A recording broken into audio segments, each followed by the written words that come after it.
If only modern games didn't take so much space.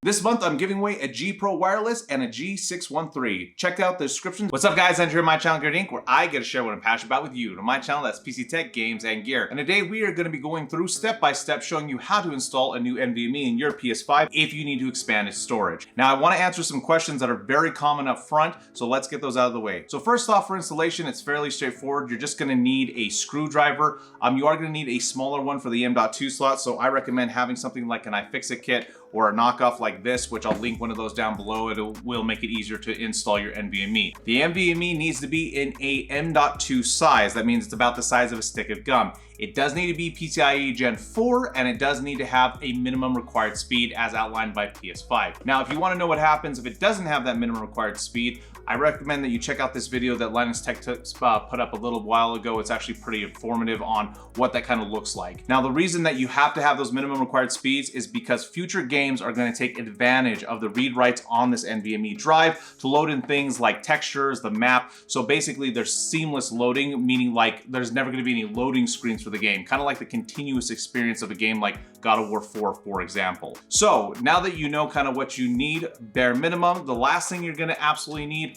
is a heatsink. The reason that this is important is modern NVMEs can get hot, up to 90 degrees Celsius if they don't have proper cooling. And while technically NVMEs can still run even with really hot temperatures, you absolutely will risk damaging it over time and having it throttle itself, which defeats the whole purpose, because for it to maintain its proper speeds, it has to be between a certain degree Celsius, and a heatsink is required to make sure that happens. So guys, without further ado, let me show you how you install this guy. All right, guys, so now that we have the PS5 in front of us, obviously the first thing we need to do is get this side panel off so we can access the M.2 slot. Now, the thing that you don't want to do is you don't want to pull straight up on this. I've seen some people do that and they've actually broken the clips holding these panels on. So easiest thing to do is place your right hand under this top corner and you're actually going to pull up and then just pull it towards you. You'll know it's not that much, maybe a fifth to half an inch, but when you pull up, you'll actually feel it give a little give, and then you pull it towards you. So once again, just so you don't accidentally break your side panel, when you have it in this orientation, you're gonna lift this side up with whatever hand you want, and then you're gonna pull it towards yourself, and that will remove the side panel. All right, and now obviously we wanna remove the other side as well, and it's actually the other orientation. So remember, the PS5 logo, if it was up on this side, you're gonna go to the opposite corner, and that's where you're gonna pull up. So same thing, you're just gonna apply a little bit of pressure, pulling straight up and pull towards yourself, and then the panel's gonna slide right off. So just remember to pull towards yourself after you pull up so you don't accidentally break any of these clips. All right, guys, so now that we have the side panel off the side of the case, what we want to do is access this M.2 slot so we can install the NVMe.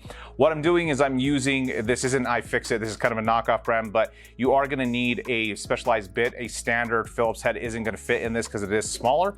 But once we remove this, we're going to gain access to that M.2 slot, which is going to allow us to install the NVMe itself. So I've set the PS5 to the side for a second because we want to install the heatsink on our NVMe before we actually install it into the system. The one that I have actually has a back bracket, and then it has this top bracket that goes over the top of it to basically help dissipate heat.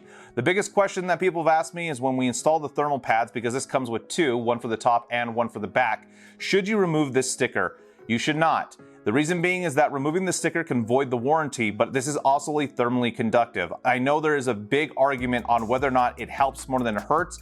I would imagine that removing it and putting the thermal pad directly to it will still be better, just because this is another layer that he has to transfer through. However, you do void the warranty, and we're talking maybe a few degrees Celsius, so you do want to leave the sticker on here because it is thermally conductive. Now with mine, there's two heat pads, one is thick and one is thin. That's because one's gonna go on the bottom and one's gonna go on the top.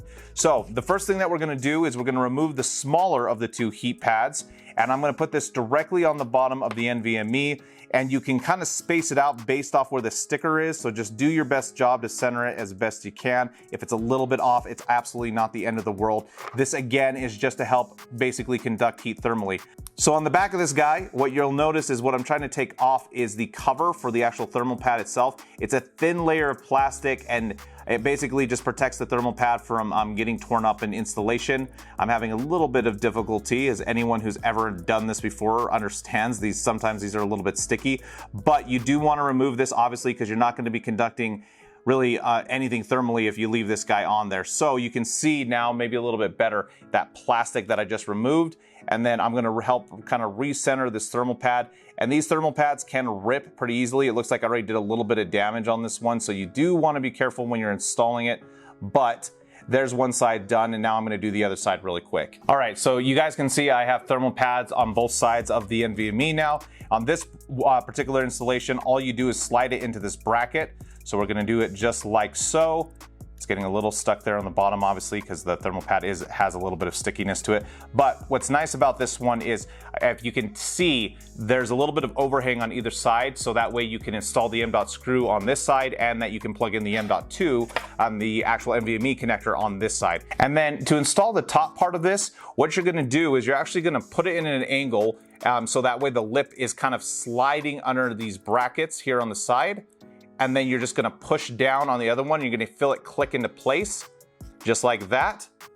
And now it's fully installed. So really straightforward, very, very easy. And now we're gonna basically have this heatsink help us dissipate heat from the top of this NVMe and from the back as well. All right, so now what we wanna do is obviously we're gonna install the NVMe in the PS5. Something I wanted to show you is this is already pre-screwed in at the 110 mark on the M.2 enclosure. It's basically the screw and the aluminum or nickel ring that essentially is going to allow the NVMe to stand off. So I already measured, but the 80 is what we're going to be putting this in. That's as far as the length of this M.2, which we did. And you can now, you'll feel it kind of slide in, and then you'll feel a little bit of pressure there, because that's obviously meaning we're making good contact. And now I'm going to re-put in the screw that I took out earlier, and we're just going to thread it through that a ring that basically helps the M.2 itself stand off. So super, super straightforward. And that's it. So literally now that's installed. So what I'm gonna do now is I'm gonna put this back together. We're gonna hook it up and show you how to format this drive. All right, guys, so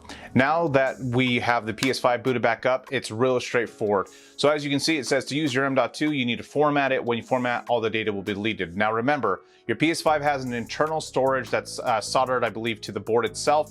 And then you have this one, which is the expansion slot. So you don't have to worry about deleting all of your games or anything that are currently on the machine, unlike the PS4, which that was something that you could potentially do if you didn't, pay attention to what you were actually formatting. So we're gonna select Format M.2 SSD. It's gonna take it literally maybe 15 to 20 seconds to go through it, not even that. And the read speed is good. So you can see the read speed on this drive is within PS5's recommended specs for future titles that are going to take advantage of the direct storage that this is going to provide to it.